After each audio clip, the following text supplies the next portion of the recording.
Welcome to Wrestling News and Opinions, recap and reaction for NXT Takeover Brooklyn, August 22nd, 2015 from the Barclay Center in Brooklyn, New York.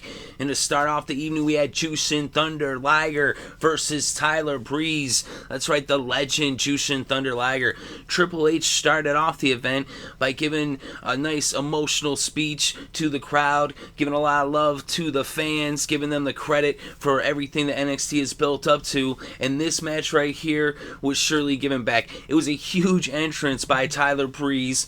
He came out, he had like the Statue of Liberty, the Empire State Building. It was crazy.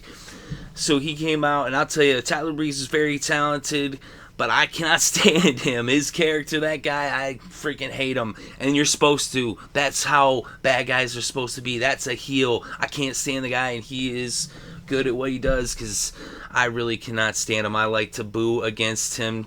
He's just I can't stand Tyler Breeze, but I do think he is very talented. To say that I don't like him doesn't mean that he's not talented. He's so talented that makes me not like him. He's a good heel is what I'm saying. And Jushin Thunder Liger, he is a legend. He's been around for quite some time, and he's wrestled all over the world, held many titles, and of course you can see him on Ring of Honor and New Japan Wrestling, and I was pretty shocked that he was actually going to be at this event, and this was historical. His first match in WWE, and what a match it was. He put Jushin Thunder Liger in the surfboard. He was pulling out all the stops, doing his classic moves. He is a legend in this business. He did the somersault plancha, and that set up the Jushin Thunder Liger bomb. The Liger bomb, and it was 1, 2, 3. Jushin Thunder Liger wins. Oh my god, I was freaking going crazy. I couldn't believe it. I was like, what? I can't believe Jushin Thunder Liger won. I thought for sure that Tyler Breeze was going to win this match. I thought there's no way they're going to have him come in and win. And Jushin Thunder Liger won. This is huge. This is awesome. This is historical. I just give a lot of respect and props to Triple H. First, that speech, how he started things off, and then with this match, it really shows that he really does care about the fans, and he is giving the people what they want and showing a lot of respect for the business of professional wrestling. And that's, what NXT is all about. The main roster might be all about sports entertainment, but NXT is about professional wrestling. It's got its entertainment aspects as well, as we saw at the beginning of this match, Tyler Breeze's entrance. And Tyler Breeze, like I said, he's an excellent performer. This is a really good match back and forth. I would definitely recommend checking it out. But I'll tell you, I was shocked that Liger ended up winning this one. Pleasantly shocked. I mean, this really got me excited. I was like, what? I can't believe he won. This made me more excited to watch WWE and NXT more, you know what I mean? Lately I've been kind of just catching up on it, just reading up on the blogs, and just catching up on the DVR, not watching live so much, and just watching, kind of fast forwarding through it, because it'd been kind of ho hum and stuff. But this really got me back energized. What an awesome match. Let me know what you think in the comment section below. What do you think about this match to start off NXT between Jushin Thunder Liger and Tyler Breeze? Definitely interested to read your thoughts and opinions. In the second match of the evening, we had the Tag Team Championship match, as Blake and Murphy with Alexa Bliss defended their titles against the Vaudevillians. And so the Vaudevillians, they'd come out first. They had, an alright entrance and everything. Then Blake and Murphy came out. And then Alexa Bliss was all, dogging on the Vaudevillians, saying nobody would want to be with them. And then out came Blue Pants. She got a huge pop and everything. So Blue Pants came out there. They had their match. It was an alright match.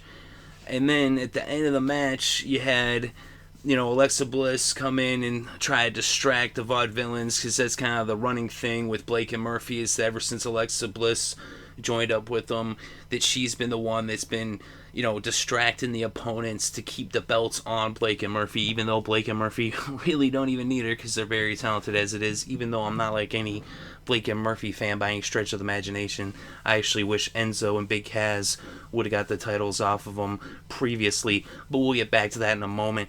So anyway, Blue Pants ended up coming in and slapping Alexa Bliss, and because she slapped her, then that, made it to where Alexa didn't distract them, and instead the Vaudevillians straight up just cheated to win. What was going on with this ref? This ref, first he sees the whole thing with Alexa Bliss, he's just like right in front of his face in Blue Pants. Then the Vaudevillians end up, they did their finishing move, the whirling dervish, and they cheated. The one guy's in the ring, gotcha, and another guy comes over, he hits him right in front of the ref, as you can even see in the picture in this video. The right in the ref's face, they cheated, and the ref's like, oh, that's okay, though. They cheated. 1, 2, 3, oh, yeah. The Jobber Joke team wins. What? And he got a huge pop out of the audience. Everybody's like, yeah. They loved it. Well, whatever. I really could give a crap if it got a huge pop. That's all well and good.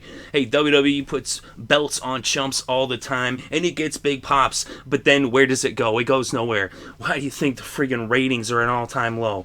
Putting belts on these guys? Are you kidding me?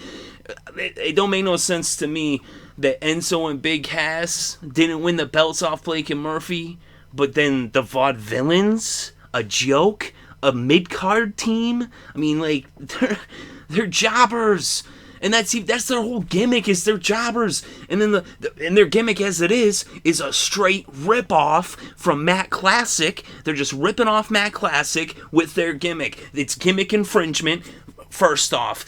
Then, Blue Pants, she's such a jobber, she don't even have a name. Not to mention that's sexist to be just oh yeah, she's just Blue Pants. She doesn't have an identity. Her whole identity is she wears blue pants. Yeah, okay, that's not sexist at all. Like I said, are you kidding me? This makes Enzo and Big Cass look like chumps, look like suckers that they couldn't take out Blake and Murphy.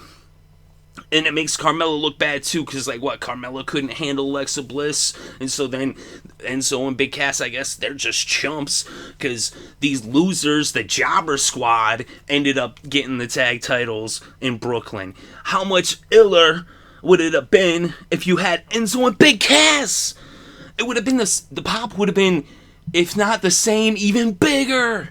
Yeah, they got a big pop. The crowd was all going crazy. Man, you know how crazy they would have been going for Enzo and Big Cass? Are you kidding me? And instead they have the Vaudevillains take the belts off Blake and Murphy. What the fuck? Man, that was just crap. They start off the evening good, and then they just turn it right around with this crap. Like I said, Blue Pants and everything is entertaining. She's cool, whatever, for what she is. Even the Vaudevillains, for what they are, they're fine, as mid-carders. You know what I mean? As jobbers, they're funny, they're entertaining, even though they're just a rip-off anyway. But, man, I thought this sucked. I couldn't believe that they had the Vaudevillains take. Even the match as it was, going in, I was kind of like, why the fuck do they have the Vaudevillains against Blake and Murphy? Why isn't Enzo and Big Cass in there? Why did they already play that out before they got to Brooklyn? And then they decide, oh yeah, they're just not going to get another title shot because they got screwed over. But now let's just have the Vaudevillains come in and just steal all the shine. And that's the other thing, is, like I said, anybody beating Blake and Murphy would have got a pop. As it is, everybody was being it's funny how they just just pop for everything. It's come on, man, make them earn it at least. For real, but I just thought this sucked. But let me know what you think. Maybe you were like the people in attendance and you enjoyed it and you like the Vaudevillains and think they're great. But let me tell you something. 10 years from now, we won't even remember them. They're not memorable. They're just, like I said, they're mid-carders at best. They're jobbers. They're never gonna, they don't have the ability to potentially headline WrestleMania one day or something. You know what I mean? That's the kind of shine that you want to give. That's who you want to give it to.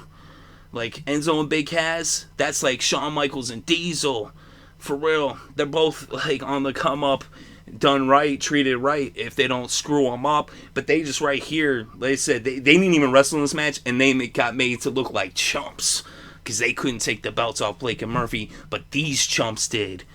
But like I said, that's my opinion. Let me know what you think in the comment section below. Definitely interested to read your thoughts and opinions. In the third match of the evening, we had Dillinger versus Apollo Crews.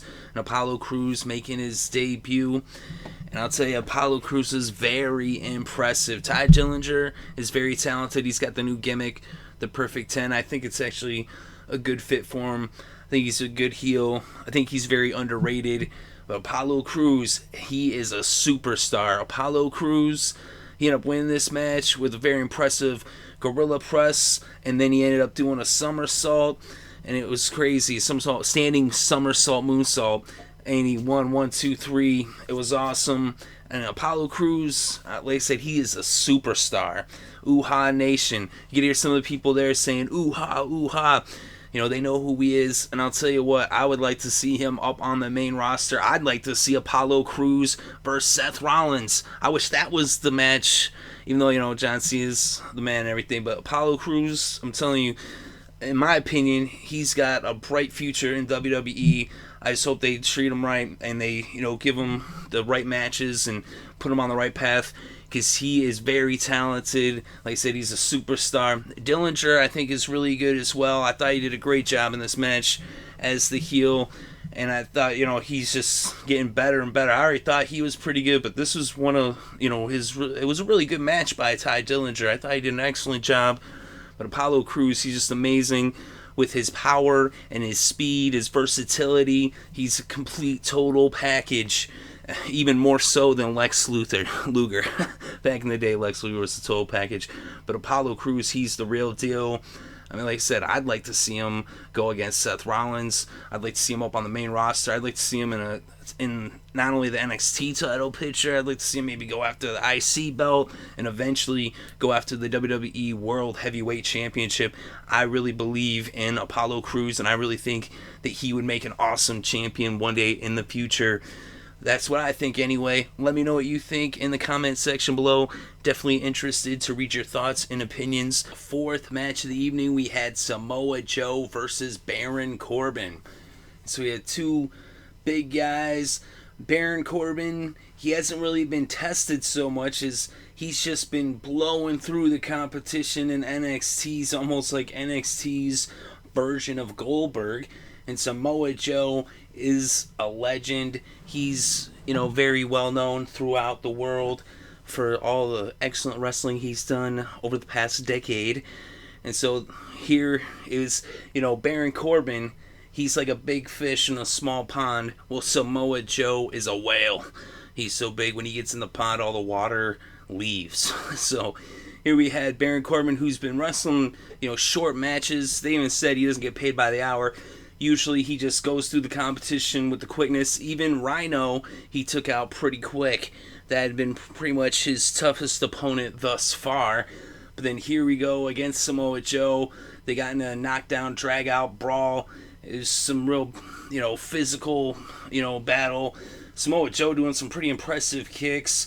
Baron Corbin landed some moves on Samoa Joe, lifting him up. That big guy kind of tossing him around. Very impressive. It was actually the best match I've ever seen from Baron Corbin.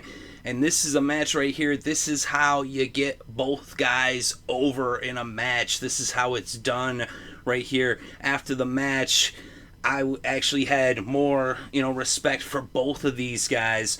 And the way it ended up, you know, Baron Corbin, he did hit the end of days, but Samoa Joe kicked out, and it was going back and forth. And then eventually, when he went for it again, Samoa Joe was able to get him in the Cohina clutch. That's his version of the rear naked choke, and he actually made him pass out.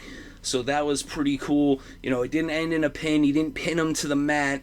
He made him pass out from that rear naked choke. He didn't submit. He just passed out, and that's how you do it right there. Like I said, this match, you know, it went long by Baron Corbin standards for sure, and that, you know, I gained a lot of respect for him. You know, it made me respect him a lot to see him actually be out there for such a long time with Samoa Joe, battling it out, tossing Samoa Joe around, taking a lot of punishment from Samoa Joe as well. I thought it was a really awesome match. I liked the outcome and everything. You know, they got big plans for Samoa Joe because Baron Corbin, like I said, he's a guy, he's been getting a big push from NXT. So for Samoa Joe to beat him, he's going to be obviously moving on to bigger and better things as well. Both of these guys have some, big things ahead of them in NXT and eventually on the main roster. I believe both of these guys are going to end up on the main roster sooner than later. Just really a matter of time. So I thought this was an awesome match all the way through, and I thought it was a really good ending. I thought they did an awesome job with this one. Let me know what you think in the comment section below. Definitely interested to read your thoughts and opinions. In the fifth match of the evening, the co-main event, the champion Sasha Banks versus the challenger Bayley, and what a match this was. I'll tell you, this right here, I gotta say, I could talk about this for an hour. I'm not gonna do that. I'll try to keep it short comparatively, because there's a lot to talk about with this match. Going in, I had no idea that this was gonna be the match that it was. This was one of the best wrestling matches I've ever seen. It was unbelievable. Like I'd say this is like a match of the year candidate. It was crazy. It was an amazing, unforgettable, history-making match. And I was rooting for Sasha Banks, the boss. I like the boss. I'm a fan of the boss. I wanted the boss to win. But even still, this match right here was incredible. Both of these women definitely earned more respect. I already respected them, but even more so, especially Bayley. Listen, not really a Bayley fan. Bayley, I look at her like Sesame Street. When I was a little kid, I liked Sesame Street. I'd watch it every day, but I'm not a little kid, so I don't watch Sesame Street anymore. And if I was a little kid, I'm sure I would love Bayley, but I'm not a little kid, so I'm not really a Bayley fan. She's for the kids, and that's cool. If you're a kid and you like Bayley, more power to you. That's cool for you. I'm not a kid, so I like the boss. I like Sasha Banks, I like Charlotte Flair. And Becky Lynch, but I still, I understand why people like, Bayley and everything, and I respect she's putting a lot of work. In this match right here, though, oh my God, I did not know Bayley had it in her to put on this performance, and what a performance by Sasha Banks.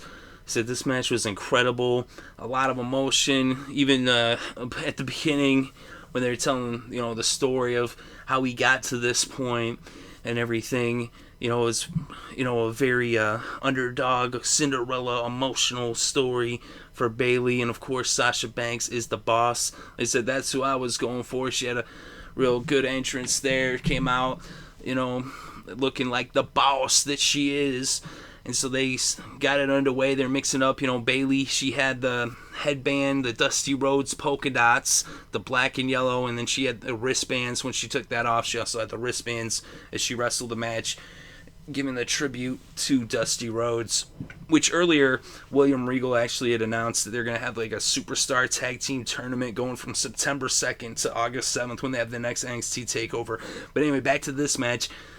They're mixing it up. This match was really good. Sasha was like working over Bayley's hand. Bayley had broken her hand. She was out for a while, but she, was recovering. But she had it, all taped up and everything. Sasha ripped that off. She put her hand, in between the ring steps and then that board there. It says NXT, Brooklyn and everything. And she smashed her hand. And then Bayley, while she was outside the ring, Sasha, was back in the ring. Then she dove over the referee, over the top rope, and did a plancha on to Bayley, who was on the outside.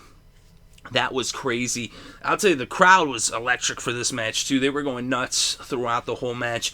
And when she did that move right there, for me anyway, that's when the match took a turn. From right there, that move, you could see that Sasha definitely got hurt performing that move. At least that's what I think. That's how I saw it. I mean, it'll be interesting to find out, behind the scenes what it actually took place. But right there, it looked like she hurt herself, right?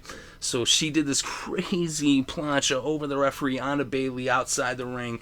But the way she landed, it looked like, I don't know, maybe it was a stinger. Maybe she, I don't know what kind of injury, maybe like a hamstring or something. I don't know, but you could see that she was visibly in pain for the rest of the match, and it was a gutsy, tough performance by Sasha Banks. Like, so much credit. You know, people say it's not real, but let me tell you something. There was nothing fake about that performance. It was the realest thing I've ever seen inside a wrestling ring. It was unbelievable. So Sasha Banks, then she tried to do this move where she runs up the corner of the ring, and then she jumps over the top rope to the outside. And again, it looked like she hurt herself even worse. And then, you know, even though the move also did some damage to Bayley, and when she got back in the ring, like I say, you could see that, like, Sasha was struggling to continue, but she gutted it out, and she put on an amazing performance, especially if you consider that she may have been injured throughout the rest of the match, and this was only at like the halfway point. What they were able to do for the rest of the match was just like one of the gutsiest performances I've ever seen. It was incredible. And I mean, you see the different ways along the match, you know, things where it just, the line was blurred between reality and sports entertainment. I'll tell you what, it was definitely professional wrestling. This match is what professional wrestling is all about. I mean, it was crazy. And then freaking when Sasha Banks was up in the corner and Bayley tried to do the Hurricane Rana, and then she just landed on the mat herself. Like, I didn't even know anymore, like, what was going on. Like, was that supposed to happen? Like, but then the next second, Sasha comes off the top rope with an amazing move, looking just incredible, and you just did not know. Like, watch the match, I'm just like, what is going on? I don't even know. I don't know if this is supposed to happen. I don't know if, like, what's happening? Like, is this real? Is it, like, what's happening? It was so crazy, and it really, you know, it drew you in. I mean, it just was insane. Like I said, such a gutsy performance by both of these competitors, by Bayley and Sasha Banks, especially Bayley with the hand, and then Sasha with whatever injury she sustained. I don't even know. And that's the thing, she's got to wrestle tomorrow at SummerSlam in that, like, 3-way triple threat 9-woman tag team match. I'm thinking she's probably not going to do a lot of action in that match with what happened here tonight on NXT Takeover Brooklyn, but we shall see. I almost wonder if she's even going to be able to perform, except with 9 people in the match. She could kind of just stand on the outside of the ring and not really have to do too much, so they might still have her out there. But, I mean, the way it looked like is if she really shouldn't be performing at SummerSlam, you know, from a medical perspective. I hope she's alright, I really do. Hopefully she's not injured. You know, hopefully it was just a minor thing. Hopefully it was just a stinger and she's okay and she'll be alright, just got to walk it off type of thing. But, I mean, she looked to be in a lot of pain. But like I said, she gutted it out and just kept on. And both of them just were just amazing in the ring. Just such a great performance.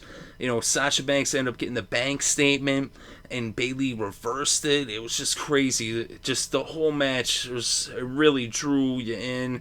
As you know, I was just in awe of the performance in the ring by both of these women. And then when they ended up, you know, Bayley ended up hitting the belly to belly. Sasha kicked out.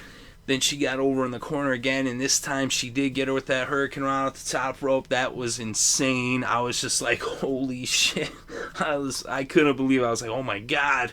This match had a few moments where you just were like, oh my god, did that just happen? Did I just see what I just saw? I mean, like I said, this is a match that I will not forget ever. I'll never forget this match. I mean, this is one they'll be talking about for a long time. It was an incredible match, and I did not expect it to be this good. I thought it would be an alright match, but it far surpassed expectations far and away. And like I said, I was rooting for Sasha Banks, but I'll tell you what, by the end of the match, you had to cheer for Bayley and just cheer for the match in general. Bayley got her with that Bayley to belly suplex, and she got the 1, 2, 3, and she finally gets that prize that she's been after for quite some time, as Bayley is the new women's champion, the NXT champion. So Bayley wins, and then after the match, Charlotte Flair came out, Becky Lynch came out, they were congratulating her, giving her hugs, and then Sasha Banks She came back into the ring, or got up off the mat. I'm not sure exactly if she had rolled out the ring. I think she had, but she came back in, and she ended up giving Bayley a hug as well. And then they, the four of them were there putting up the four fingers, and they're like, yeah, the four horsewomen. And so it was like a reuniting of those four. But here's the thing, like, that was cool, but now this is where it's got, there's kind of some mixed feelings here, because, like I said, it was an amazing match. I just really said a lot of good things about it, okay? So now I'm going to say a couple things where it might be taken as negative, but I'm just saying, just saying. And it was cool that they came out there, but it also kind of didn't make any sense. At the beginning of the match, the whole story, they're like, yeah, Bayley got screwed over and backstabbed by all her friends. Charlotte stabbed her in the back. Becky Lynch stabbed her in the back. Sasha stabbed her in the back. They all stabbed her in the back. Like, Emma stabbed her in the back. Everybody stabbed her in the back. Everybody just, moved on past her. She was the one left behind. And even the match the whole time, Sasha's just saying, you're pathetic. You're a loser. No one likes you. And that was the whole thing. And even Bayley, she had to beat Charlotte. She had to beat Becky to get to this title shot. And so it doesn't really make sense that afterwards they're like, oh yeah, we all stabbed you in the back, Bayley, but now that you beat up Sasha and got the belt, no, we respect you, and now we're cool again. Like, what? That doesn't make sense. And then, not only that, for Sasha to come in there, like I said, it was cool and everything, and it was kind of like a Ring of Honor type of thing, because Ring of Honor with the Code of Honor, but she comes in there, and like I said, it was cool. It was, but this is where things get screwy, because with the difference of NXT and the main roster, and like NXT, I mean, NXT's got it going on.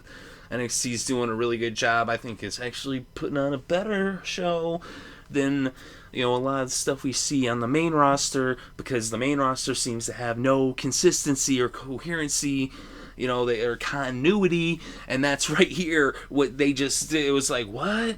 This doesn't make any sense.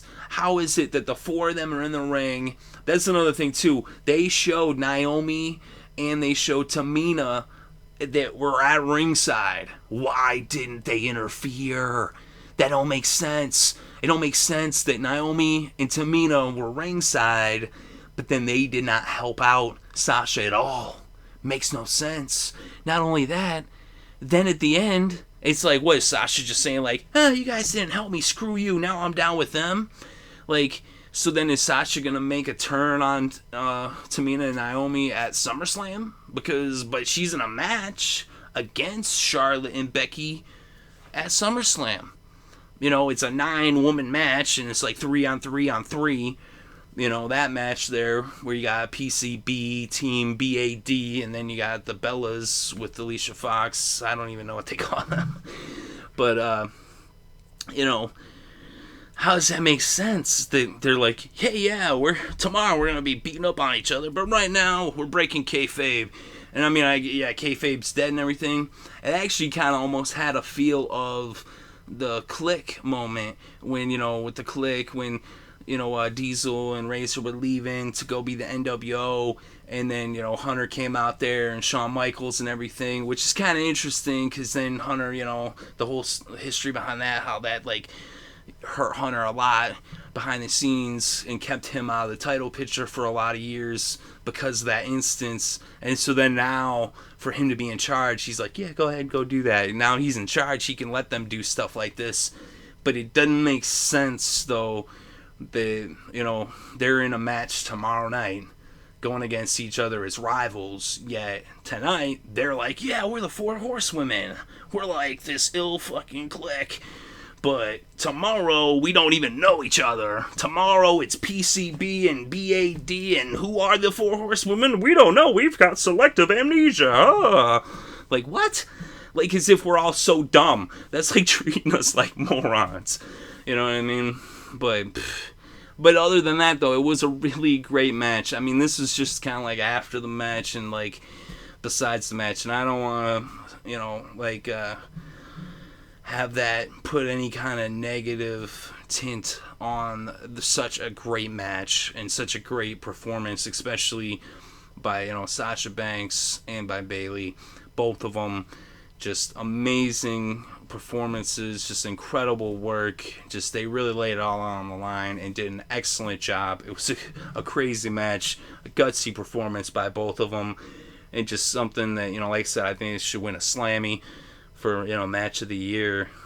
There's been some good matches, no doubt, but this match is pretty incredible, despite the whole nonsensical stuff that seemed to at the end. But that's just after the match was over.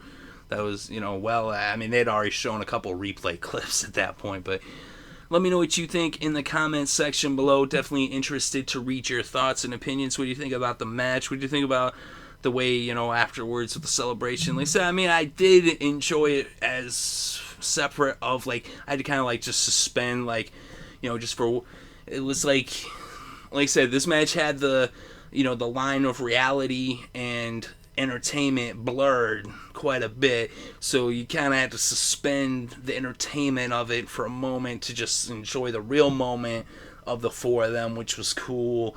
But then on the entertainment aspect of it, it didn't make sense from an entertainment perspective. But from a reality perspective, it was cool to see the four of them out there like that. But like I said, from an entertainment perspective, it's starting to treat us like morons a little bit. But it's all good. Or is it? But anyway, let me know what you think in the comment section below. Definitely interested to read your thoughts and opinions. And the main event, the co-main event, was the other belt, the NXT Championship, the Men's Championship. Finn Balor versus Kevin Owens in a ladder match. And this was an incredible match. These are two of the top wrestlers in the world, bar none, in their prime. So a great main event, and I'll tell you, it was going to be tough to follow that match between Bayley and Sasha Banks, but only these two could do it, and only this match could. This ladder match between Finn Balor and Kevin Owens is these guys, I'll tell you what, they were innovating violence to, repeat a cliche. This was something, it was like a blast from the past, but even better than memory could serve.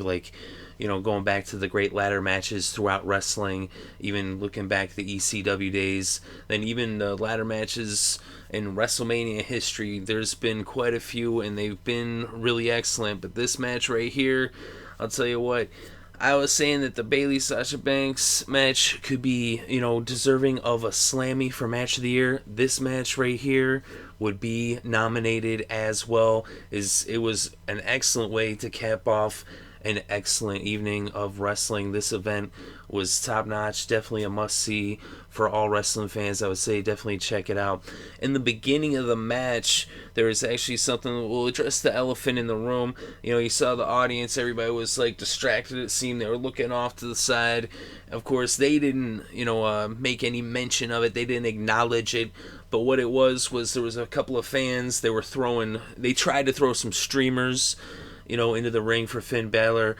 He's Prince Devitt over in New Japan before coming over to NXT, and with the Bullet Club and everything.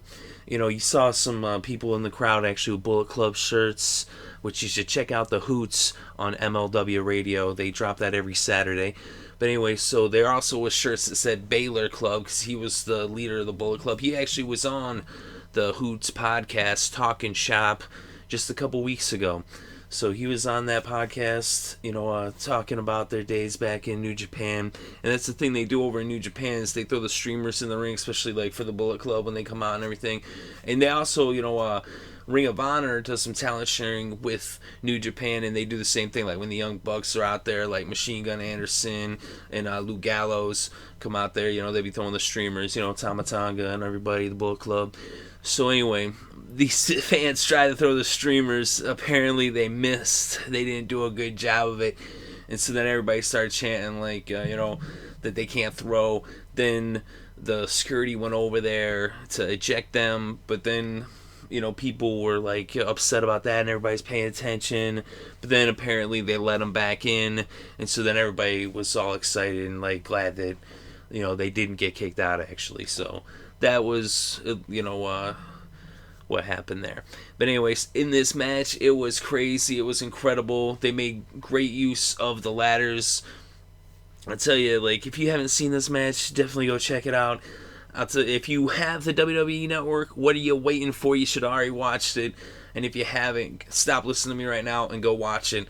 But if you don't have the WWE Network, it's free. Go sign up. And just for this match, just for this NXT Takeover Brooklyn. But hey, you would get SummerSlam also. So, that's going to be awesome. Even though they're going to have to step it up tomorrow night on SummerSlam. The main roster is going to have to bring it to actually perform at the level that they were performing at here on NXT TakeOver all night long, and then especially with these two co-main events and this match right here. I mean, they were really going at it. It was violent. It was crazy. A moment that really stuck out to me was when Kevin Owens had the ladder propped against Finn Balor, who was propped against the ring apron, and he backed up like he was gonna run up the ladder, and that was just crazy. It was like when you're watching a horror movie and you think the killer's about to kill somebody, but then they don't, because then he just pulled up and he punched him in the face. But he got that emotional reaction out of it. And that was the thing about this match, is that they had a tough job because you kind of knew Finn Balor's gonna win this match. And this thing, Kevin Owens, man, he's in the main event of NXT TakeOver Brooklyn, and then he's going to be fighting again on SummerSlam versus Cesaro. I mean, this guy is one of the hardest working guys in wrestling, and he is just a genius in the ring. Both these guys, Finn Balor as well. Kevin Owens, watching him in the ring, man, it's like every single thing he does, he's so aware of what he's doing and what it means in the continuity of a match, even little things where there'll be a moment where I'll think it looked like maybe he screwed up a little bit there, but no, he doesn't. He doesn't. It's calculated, every little thing. Even if you think, oh wait, is he screwing up? No, he's not. He's so genius that what it is he was playing possum when he comes out of that. He was over in the corner, and it looked like, he was out of position maybe, because then he just kind of laid against the ladder, but then he came off the ladder with a vicious clothesline because he was playing possum. That kind of stuff is genius. That's kind of stuff that it's just little things like that Kevin Owens is so underrated, and he is one of the top talents by far, and he's always coming up with such amazing moves, just great ways to create violence in the ring. It's just incredible. It's so entertaining. It's very awesome. And Balor as well, and they were doing some crazy stuff with the ladder, like I said, that whole thing earlier, and then even later on in the match when you had the ladder in the corner up against the other ladder, and they were on top of the ladder punching each other, and then Balor pushed him down, and Owens landed on top of that ladder that was propped in midair from the corner to the other ladder. That was crazy. Then even when he did the standing senton onto Finn Balor, who was laid out on the ladder, that was nuts as well. And then when he went to do it in the corner, but then Balor moved out the way, and they were doing, he was hitting with the super kicks, Baylor's hitting with the insecurities, and they had some stuff going on over too with the announce table that was pretty awesome, and it spilled out over the barricade. I mean, they were all over the place. And then at the end of the match, the climax, when Finn Balor was reaching up, and then he decided, no, he went up and he hit the freaking coup de grace off the top of the ladder, off the one step from the top. But I mean, it'd be kind of insane to go all the way to the tip top. But he was at the top, basically, on that top step. And to do that coup de grace, it's Kevin Owens. Oh my goodness, Kevin Owens is gonna have to wrestle after taking that. And after this match, and it was a long match. They went about 20 minutes over, past 11. So, and they started before, so it was about a good solid half hour plus that they wrestled. It was quite the match, a real physical match at that, too. It's a really awesome match. Definitely check that out if you haven't already. And if you have, let me know what you think in the comments section below if you enjoyed it as much as I did, because I know I thought it was awesome. And he hit that coup de grace, and then he climbed up the ladder, he positioned it perfectly. And the thing, like I said, I mean, you already knew he was going to win, pretty much. I mean, it was kind of a guarantee. But then, like, it still was such a great match. Even after the coup de grace when he climbed the ladder, like, he just is so good, Balor. Like, it's a rare thing for someone to know, like, when to just take that moment to let the emotion sink in. And I'll tell you what, like, it hit me. Like, I got emotional even, like, seeing him at the top of the ladder. And that moment, like, there was pause for a second, and then he reaches up and grabs the belt. It was awesome. It was definitely a great way to cap off a really good, not pay-per-view per se, but event on the network. The only thing, there's only one match on the whole thing that I wasn't really keen on, which would have been good if it had different people cast in that era, if it had been Enzo and Big Cass. But yeah, that's just, one thing. The co-main events were so good that didn't even matter. Like, with the Bayley and Sasha, and then with this match right here, I mean, this is one of the top, wrestling events of the year. I'd put it right up there, like, maybe not WrestleMania, but it's, like, it's pretty close, like, because it just, even though it was only 2 hours, it was just jam-packed with some awesome action. And like I said, those two co-main events, like, those were unforgettable. Those are two matches that you gotta see if you're a wrestling fan. Two matches that you won't forget. Two matches I won't forget. Like I said, overall, I thought it was a really good event. I'd almost give it 5 stars. Probably give it 4 stars just because of the tag team match. Maybe 4.5 because the co-main events were just so good. So I thought, like I said, overall, a really good card, a really good night of action. And it, capped off excellently by 2 really good title matches. First with Sasha Banks and Bayley, and then with Finn Balor and Kevin Owens.